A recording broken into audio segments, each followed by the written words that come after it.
Bien, grabamos. Bien, ahí comparto nuevamente y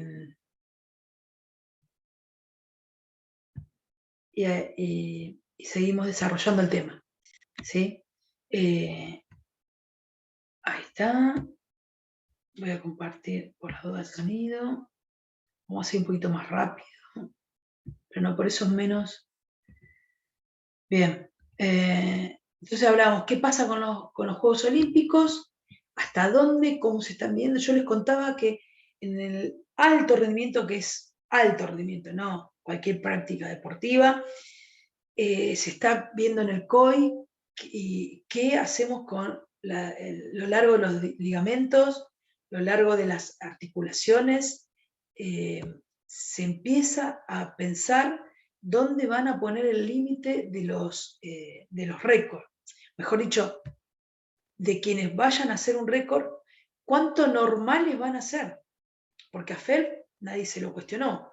Su membrana, el metacarpo, un poco más, si tiene los huesos más largos, uno de más, no sé. Bueno, y así podemos estar analizando. Pero por supuesto que va a haber desventajas siempre. Si no, no hubiera un ganador o una ganadora. Bueno, ¿qué hacemos con el doping? ¿Hasta dónde lo permitimos? ¿No lo permitimos? Si es alto rendimiento, ¿están dispuestos a dejar toda la vida? Bueno, les dejo esa pelota picando. ¿Qué pasó con el reglamento de, si decimos que las varones son igual que las mujeres, y la FIFA decía que el reglamento de los varones es igual al de las mujeres, pero cuando aparecía la indumentaria, Chan, quienes sean musulmanas, por más que hayan clasificado, no podían estar participando. Quedaron afuera de ese mundial, hace 4 mundiales atrás. Bueno, también tenemos cuestiones de la interseccionalidad. Estas jugadoras que huyen de Afganistán, ¿sí? Porque vuelve nuevamente el viejo régimen que hace que se baje la línea del talibán, ¿sí? A rajatabla, y las mujeres no pueden jugar al fútbol. Y tienen que rajar la selección afganistana, y las de Portugal, por suerte, las recibieron en Portugal, ¿no? Bueno, y hay datos de la inteligencia de distintos activistas y militantes australianos para que puedan estas afganistanas salir a Portugal, ¿sí? Y esa es la lectura profunda también. Abusos y violación en el deporte, ¿sí? Tenemos los 99 chicos de 8 clubes, ¿sí? Es el informe. Por el primero que salió fue Independiente, ¿sí? Independiente, donde los pibes se prostituían por unos botines, una tarjeta SUBE, ¿sí? Hay alguienes ahí que están haciendo el abuso y las violaciones a estos estudiantes. Y que en el mundo del fútbol se supone que está bien. Y le sumamos dice, grave denuncia en el fútbol femenino contra el entrenador de la selección nacional sub-20, sub-17, y todavía hay gente que lo defiende. Y eso se viene acumulando desde que estaba en River. Cuando va a la UAI tuvo el mismo problema y lo echan de la UAI, lo invitan a salir, porque si lo echaban quedaba en evidencia, se va a Estados Unidos, vuelve, lo coronan con la selección nacional, y seguimos pensando, sí, qué buen pibe, por el ridículo invitado que tiene, y porque es rubio y de ojos claros. Y acá Memo me va a tirar, pero es así como pensamos a veces, ¿no? Y acá no tenemos que olvidar de todas las descripciones y decir, ¿qué hizo, qué no hizo? Se terminó. Y bueno, este es más o menos reciente, en el fútbol femenino, un director técnico, que tampoco es director técnico, porque no tiene el curso en ATFA, no tiene ningún curso oficial, pero sí son tomados como técnicos en ese rol y hacen las cosas que hacen, desde su, digamos, empoderío patriarcal, ¿sí? Cuando habla Bourdieu de la dominación masculina, tiene que ver esto. El tipo se creyó con la autoridad de mandarle mensajes a la jugadora, aparte engañarla, decirle que le iba a hacer una prueba, no sé qué, y terminó metiéndola en un vestuario y violándola, ¿sí?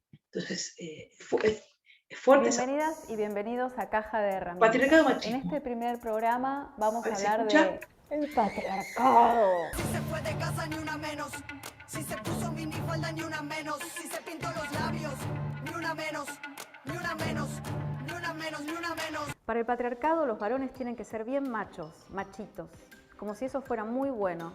Tienen que ser fuertes, con muchos músculos y estar siempre dispuestos a agarrarse a trompadas con otros varones por cualquier cosa. Tienen que traer la plata a la casa. Para el patriarcado los varones tienen que ser valientes, no sentir dolor, no llorar. Mejor, y en lo posible, se tienen que callar todas sus emociones. Tienen que tener un deseo sexual inagotable, decirlo groseramente y en lo posible compartirlo a risotadas con los amigos.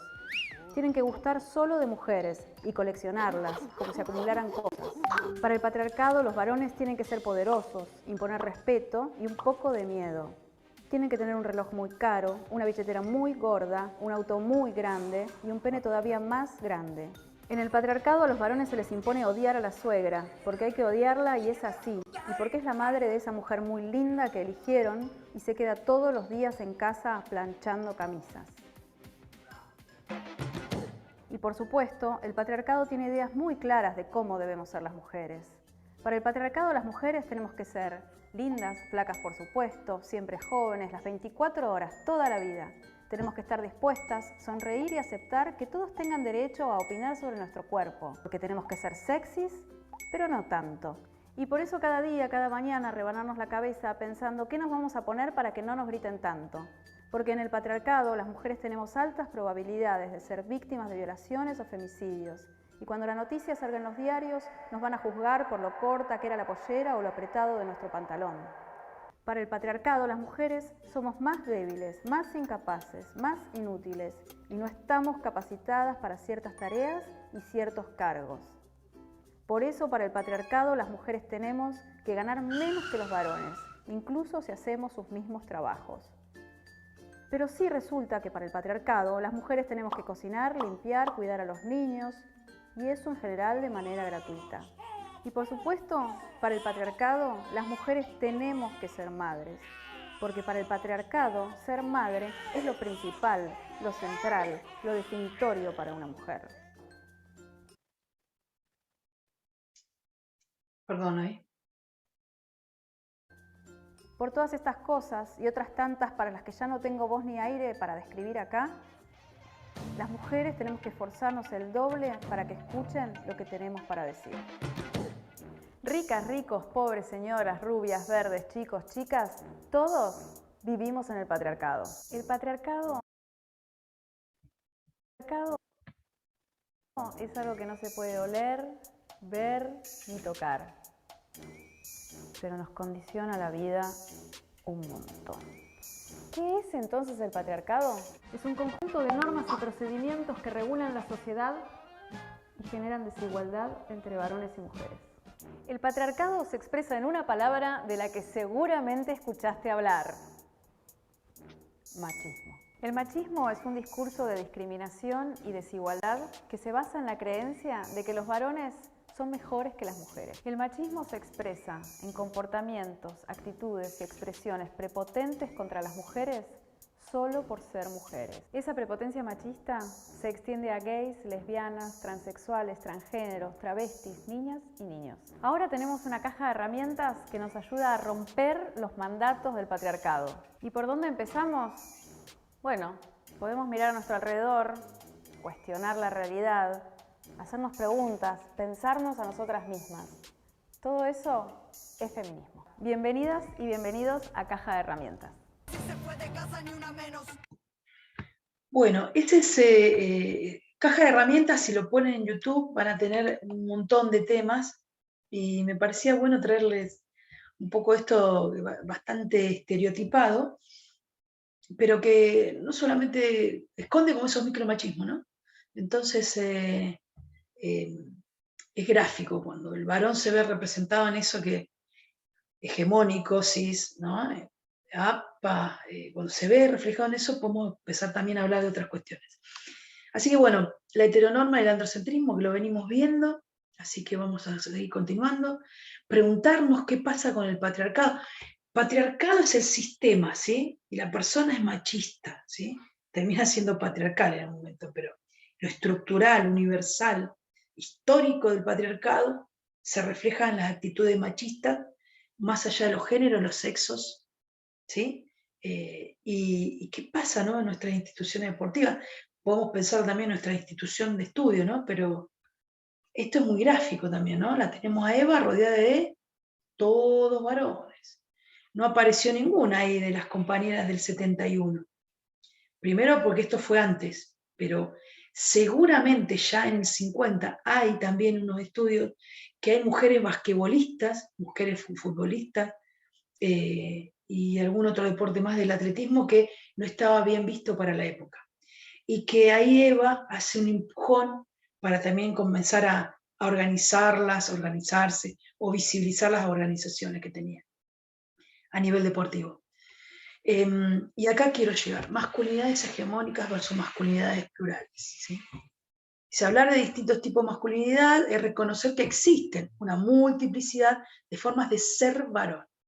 Sin embargo, existe un tipo de masculinidad hegemónica, dice, esto es el que se implanta, dice, como el deber ser social. Masculino y se erige como norma y como modelo a seguir. Por eso hablamos de una masculinidad hegemónica, como modelo, ¿sí? Bien, ¿qué produce esta hegemonía del deber ser varón? ¿Sí? Trae algunos problemas, como el problema de la homosocialidad o homosocialización masculina. ¿Qué es esto de la homosocialización masculina? Es lo que se reproduce entre pares, ¿sí?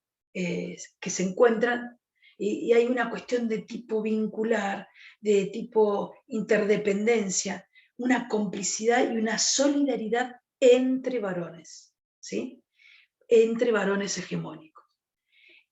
Esto siempre me hace pensar, no porque el rugby es violento, sino que se han producido hegemonías de masculinidad para promover la homosocialización masculina dentro de los vestuarios, en fútbol, en todos los deportes, pero también en el rugby, y había un ritual que se hacía, que por supuesto la UAR hace ya también un par de años empezó a hacer bajadas de línea, porque estaba muy bien visto, digamos, medirle la masculinidad a ese varón que iba a pasar a ser de la primera división del rugby.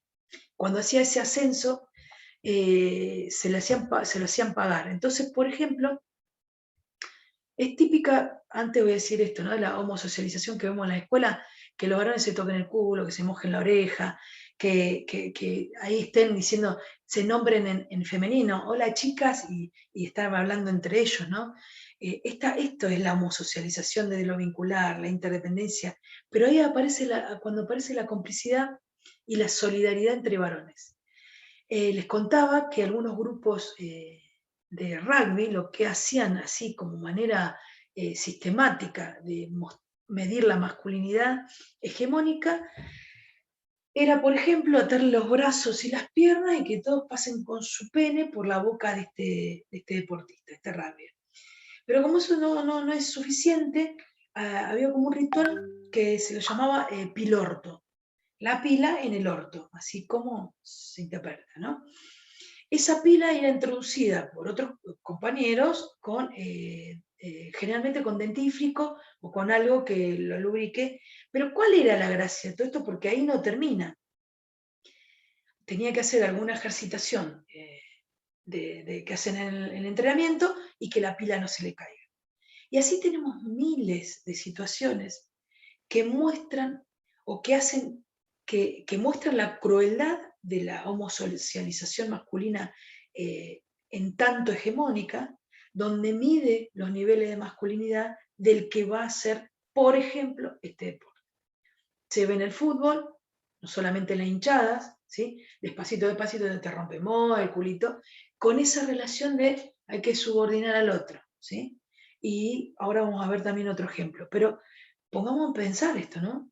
Si tenemos la categoría, ¿cómo no lo vamos a trabajar en la escuela, en los clubes, en los entrenamientos, en los asesoramientos, en las capacitaciones?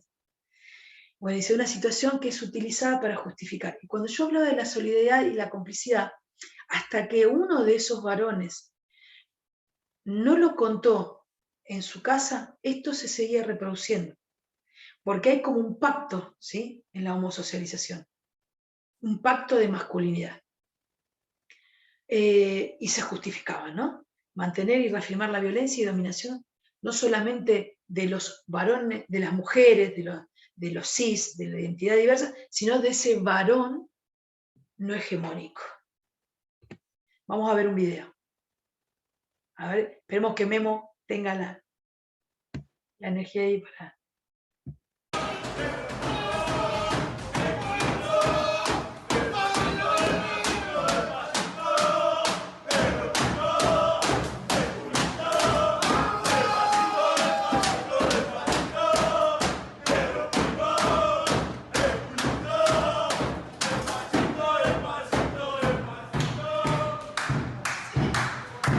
Escuchen. ¡Tremendo Picasso, boludo!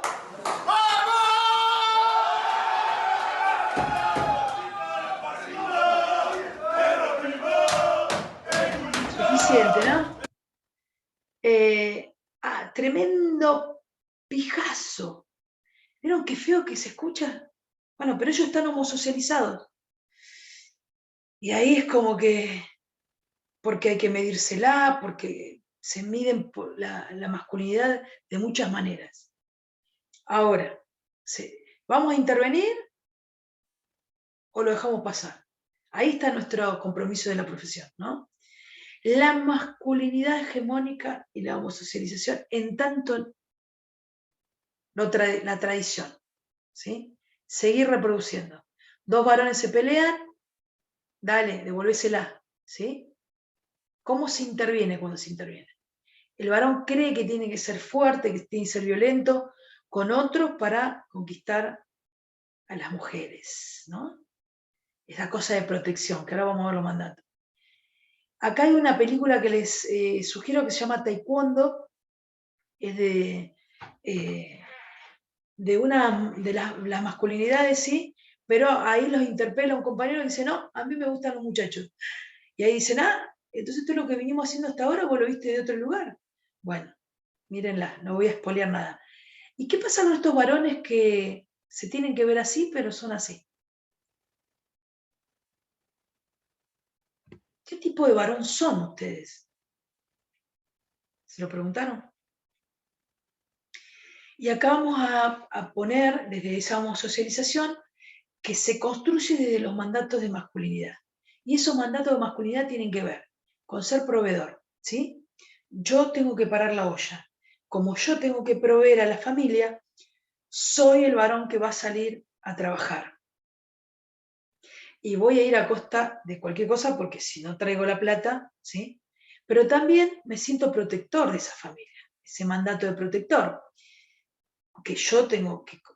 La protección es tal y tan intensa que terminan apropiándose de la vida de los que vivan en su hogar. Entonces todo lo que pasa bajo este techo se hace como yo digo, porque yo soy el protector y me apropio y empiezo a cosificar sus vidas. Vienen a la hora que yo quiero, se cambian como yo quiero, se visten, ¿sí? Te juntás con quien yo quiero, ¿sí? Ese mandato de masculinidad también les dice que tienen que ser procreadores. Un varón que no es procreador, que a los 40 años se le pregunta si tiene hijos, le dicen que no, ya lo están mirando con otra cara, ¿sí? Ese varón tiene que tener espermatozoides buenos, porque si te haces un tratamiento como le pasó a Silva, no solamente van a creer que es menos macho, que es menos varón, sino que les va a traer problemas para... El mandato, por un lado, dice que tiene que ser procreador, y después en el fútbol dice, no, tenés la testosterona muy alta y no puedes participar. Silva el uruguayo. Bueno, estas son las contradicciones que trae el patriarcado a través de los mandatos de masculinidad. Otra cosa que suele suceder como mandato, y que se la ve muy seguido, la autosuficiencia, ¿sí? ¿Cuándo llega el varón al médico? Pues ya está con las patitas para adelante. Y si yo tengo que ser protector, no me pueden ver débil. Si yo tengo que ser proveedor, tengo que ir a trabajar. Si yo tengo que ser procreador, ¿sí? Todo esto, cuando el varón no lo cumple, ¿qué es lo que aparece? Puede aparecer la depresión o puede aparecer los consumos de alcohol, de drogas, pero eso se asocia también con los hechos de violencia. Como hay una impotencia de los mandatos que no puede cumplir, ese patriarcado que tiene que reproducir, no lo puede hacer, choca con esto y comienza a reflejar esa violencia del sistema patriarcal. ¿A quiénes? A la familia, las mujeres, los más débiles, las niñeces, los adultos mayores. Por supuesto, ni hablar que tienen que ser fuertes. Si hay que cambiar, yo siempre digo, hay una lamparita o ir a cambiar una rueda, ¿qué le vas a decir a tu compañero o a tu compañera? Termina diciéndole a tu compañero, pues supone que sabe por qué es varón, porque tiene fuerza, porque... Bueno, y un principio de heterosexualidad obligatoria, universal, donde primero somos heterosexuales y después viene lo otro. No, tenemos que dar vuelta. ¿Qué pasa si un varón deja la familia porque se enamoró de otro varón? No, no tiene que dejar la familia. Si con una mujer se pare puede haber familias ensambladas, lo mismo tendremos que hacer comprender desde la heterosexualidad cuando no se reproduce como mandato social. ¿Vamos bien ahí? Quiero ir rápido, pero parece que esto es importante. La masculinidad tradicional. Otro. Hablemos de cambiar. Cambiar no se trata de que estés mal necesariamente, sino de que puedes estar mejor. Esto no quiere decir que te vas a transformar en otra persona, sino en una mejor versión de la persona que eres. Piensa en la masculinidad tradicional, la resistencia a tocar a otro hombre, aunque sea por accidente. El estrés, la incomodidad. ¿Y todo por qué? ¿Porque te da miedo lo que vaya a pensar el otro? ¿Los demás? Qué agotador. ¿Cómo cambiar? La manera de empezar el cambio es darle un golpe a la vieja masculinidad. Dejar a un lado los prejuicios, los insultos, los retos gratuitos y la violencia verbal y física. No es necesario hacer una demostración de fuerza cada minuto del día para parecer más hombre. En la nueva masculinidad, las relaciones entre hombres no tienen por qué ser violentas y el contacto físico no implica necesariamente atracción sexual. No todos los hombres somos iguales. Empieza ahora. Firma el pacto. Nosotros por ellas. CONAVIM, Secretaría de Gobernación. Bueno, si ustedes pueden observar, este mandato de masculinidad me gusta porque quieren deconstruir la violencia dándole un golpe a la vieja masculinidad. Y lo bueno que dicen, che, qué agotador. Un varón puede estar las 24 horas con su pene erecto. Imposible. Es agotador. Bueno, eso hace la masculinidad hegemónica. Les pide que estén 24/7 con su masculinidad. Entonces, cuando te clavaste un chupín o decidiste hacerte una depilación definitiva, se interpela toda la masculinidad. Bueno, pero hay algo cuando finaliza el video que me gusta siempre retomar, que dice, hagamos un pacto, nosotros por ellas. No, háganlo por ustedes mismos. Háganlo por ustedes mismos. Están reproduciendo mandatos que no solamente incomodan, que a veces están lejos de ese mandato, sino que pueden pensarse masculinidades no hegemónicas. Se pueden pensar como masculinidades no hegemónicas. Bien, y acá tenemos, estas son las piernas de los Ciervo Pampa, un club de rugby que ahora es diverso.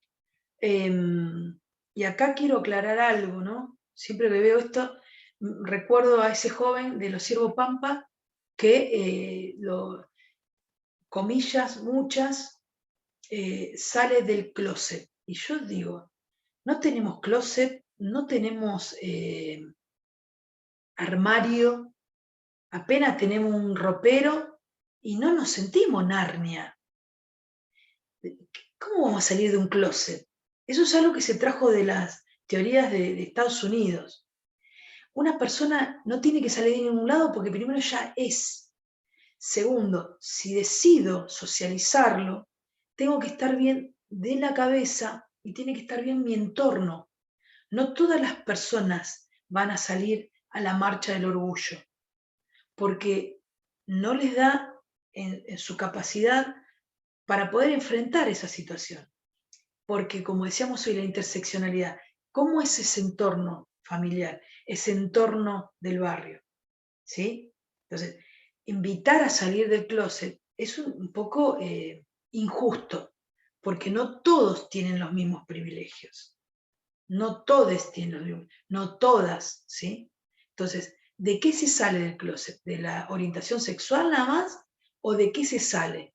Los heterosexuales, los cis heteronormados, ¿salen de algún closet?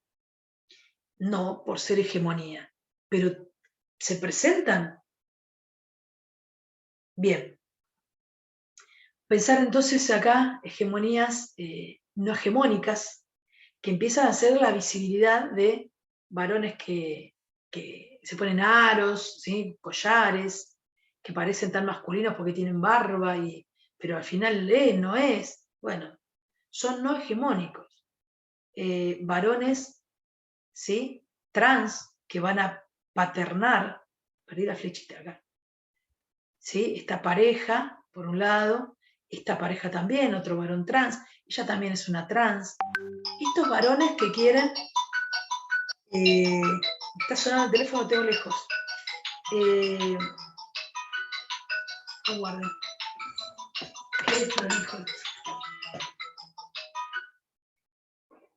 Qué desprolijidad, profesora Verdula. Hoy si tenía que pasar algo más, va a pasar.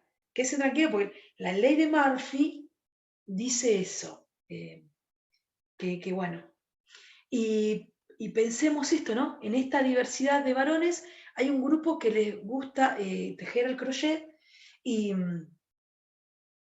a veces aclaran que no son gay. Algunos sí, otros no, que les gusta tejer. Y después tejen no sé, para hacer cuestiones al bien común. Pero si no mostramos estas imágenes, ¿cómo vamos a pensarlas? Y en esto podemos hacernos algunas preguntas, ¿no? Estas masculinidades dominantes, estas nuevas masculinidades, ¿qué pasa con aquellos varones que no comparten ese mandato de masculinidad? O con los distintos gustos, prácticas, sentires y pensares que se alejan de este modelo hegemónico. Si los han hecho sufrir los mandatos de masculinidad, ¿de qué manera? Si se han visto obligados a demostrar características o a realizar acciones masculinas, a pesar de que no les gusta hacerlo, solo por ser varones, ¿no? ¿Se preguntaron alguna vez qué tipo de varón son? Y, bueno, poder permitirse ser reflexivos, no violentos, expresar sentimientos, ¿sí? Ser afectivos, etc. Hay algo que quiero socializar también, que hay primero tenemos que aclarar que la violencia se aprende. La violencia se aprende. La primera semillita es de permitir la agresividad entre varones homosocializantes. La línea Hablemos es de escucha y derivación que en todos los municipios debería existir. Es un programa de la provincia y de nación, si no me equivoco, y tiene dispositivo masculinidad. ¿Qué quiere decir? Que ese varón que es violento puede ir a reunirse con otros varones para deconstruir esas situaciones de violencia, ¿sí? Si la violencia se aprende, también se puede desaprender. Y que hay el victimario también tiene que ser atendido, porque si no va a reproducir estas situaciones, que en general se recuperan y otros no lo pueden ver. Hay una ley, ¿sí? de identidad, una ley nacional, la 26485, que es la que funda, ¿no? La ley Micaela también, en prevención, sanción y erradicación de la violencia contra las mujeres, año 2009. Pero ¿por qué quiero traer esto? Tiene que haber una ley que diga la eliminación de la discriminación entre mujeres y varones en todos los órdenes de la vida. Tiene que estar escrito. Tiene que estar escrito que diga a vivir una vida sin violencia, a que se desarrollen políticas públicas de carácter institucionales, a remover los patrones patrones socioculturales que promueven estas desigualdades, a promover el acceso a la justicia, porque un varón se pelea con otro, o otra mujer lo agrede, hace una denuncia y ya está. Pero las mujeres, las diversidades, se vuelven a revictimizar.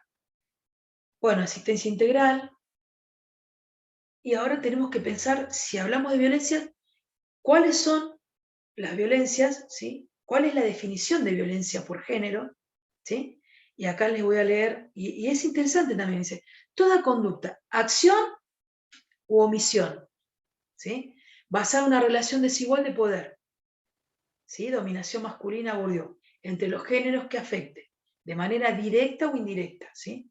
La vida, la libertad, la dignidad, la integridad física, psicológica, sexual, económica, patrimonial, como así también la seguridad personal. Está puesto en una ley, ¿sí? Entonces, acá vemos un ejemplo, típica. ¿Viste mi celular? Hace una hora que lo estoy buscando. Silencio, por omisión. Te estoy hablando. Silencio, más omisión. ¿Viste mi celular? Estoy ocupado. ¿Sí? Una violencia simbólica. Si hay una ley que tiene que hablar de la vida digna de las personas, hay modalidades y hay tipos de violencia. La violencia, los tipos de violencia es cómo se realiza esa violencia, ¿sí? La física, el ojo en compota que más conocemos, ahí en la psicológica tenemos un problema, ¿sí? No se puede agarrar, pero va horadando la autoestima de esa mujer o de esa identidad diversa en que sos inútil, que no servís para nada, quién te crees que sos, etcétera, ¿sí? La sexual, que puede ser incluso, esto tiene que quedar claro también, dentro del matrimonio. Y puede ser un abuso o puede ser una violación si hay penetración. Y la penetración puede ser con cualquier elemento. La económica, que se da mucho en esto de que decíamos hoy de los mandatos, de tener que bancar la olla, ¿no? Entonces, si no yo te doy a cuentagotas el dinero y vos dependés de mí. ¿Tá? Y así otro ejemplo podemos ver. Es más, si no tenés relaciones sexuales, se pueden combinar, ¿sí? No te voy a dar el dinero. Las simbólicas, ¿sí? Y las políticas que tienen que ver con las que vemos cómo cuesta decirle presidenta, por ejemplo, podemos decir sirvienta, pero no podemos decir presidenta a una expresidenta de la nación, ¿no? Tenemos los tipos y tenemos las modalidades. Y en las modalidades tenemos domésticas, ¿sí? Institucionales, esto que sucede intrafamiliar, lo doméstico, ¿no? Y que si no sé lo que yo quiero, las institucionales que la vemos en todas las instituciones, sea un hospital, sea una comisaría, sea una escuela, sea un municipio, sea una universidad, ¿sí? Laborales, ¿sí? En relación de poder, se cansa y te va cambiando de lugar, eso es típico de los municipales, de los lugares que tienen muchos espacios en los ministerios, ¿sí? Etcétera. Libertades reproductivas. ¿Te gustó? ¿Te gustó, mamita? Bancátela. Y la hacen esperar 3 o 4 mujeres y no las atienden. Y ustedes tienen que saber que una mujer o un varón trans puede estar acompañado para parir. La ley ampara el acompañamiento. En el espacio público, ¿sí? Espacio de las políticas públicas,